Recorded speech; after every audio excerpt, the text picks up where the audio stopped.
So I'd just like to draw to the attention of the Deputy Minister, if I could, and I thank him for coming to listen to us.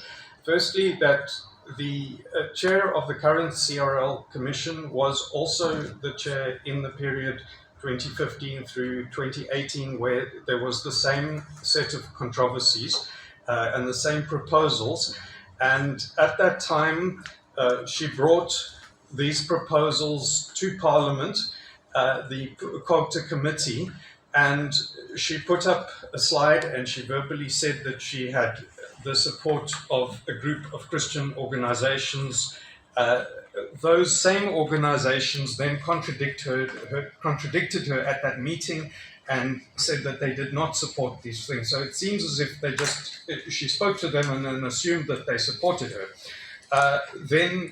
So she was then accused by one of the MPs of misleading Parliament, which is a very serious charge, and that charge has not yet been rebutted. Subsequently, now, when she has been reappointed, she claimed a mandate from that same parliamentary committee to continue with this project, which that parliamentary committee had dismissed. And I then checked with one of the parliamentarians present, and we also checked with the documents and the record of the discussions at the Parliament, and I think all three of those show that parliamentary COGTA committee in 2018 rejected those proposals, which are the same as what we have before us today. Then further, some of these statements, such as what we've heard here, are delegitimizing certain sectors of Christian leadership, which we believe is against her mandate in the CRL Act. And I believe that could be grounds for an investigation of the misconduct by the parliamentary committee. Then we have had her appoint what she calls a Section 22 committee, Section 22 in the CRL Act, and that committee made a report which said that there should, or suggested the possibility of voluntary registration with the state. I think most of us do not want to voluntarily register with the state, and we don't want any voluntary registration with the state, because that can be just the start of an expanded powers, and then ultimately the plan to make it compulsory, which is exactly what she then said on the 19th of December at the press conference, thus overruling her own committee. And we understand many of the people who are on that committee are still debating the merits of being there, but they believe that possibly by being there they have the chance to have a say, and they're also getting pushback from their own constituencies that want them to withdraw. So we are not happy with what is being proposed there. We also have a number of two leaked documents draft documents from the CRL Commission that show very sharp, far-reaching proposals to regulate the church, including regulation of doctrine, on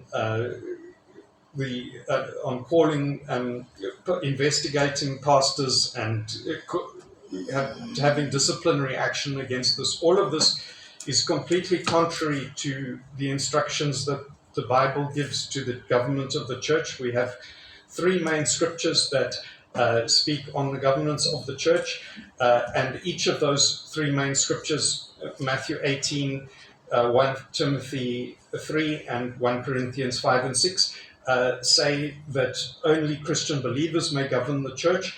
The state is open to people who are not Christian believers, which includes atheists and Muslims and anybody. And because of this, the state cannot govern the church or be involved in the government of the church, because it is open to people who are not Christian believers.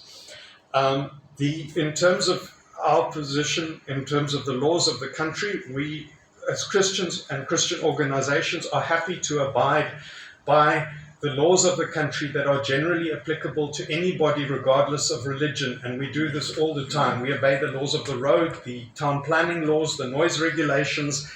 So we're not saying we don't want any state regulation. We're saying we don't want any special regulation just for Christians or structures to just regulate Christians. That's not unreasonable, and in fact that is in accordance with the Constitution. We've had a threat from the chair of the CRL Rights Commission that pastors who do not comply will go to jail. I think we have a guarantee from many of the people here, if not all of them, that they are not going to comply with a demand to register. And I think we can have, therefore, a guaranteed conclusion that if they carry on with this, pastors will go to jail. We want to stop that from happening. That is what happened in Europe before freedom of religion was established, and so we completely oppose this proposal. Thank you.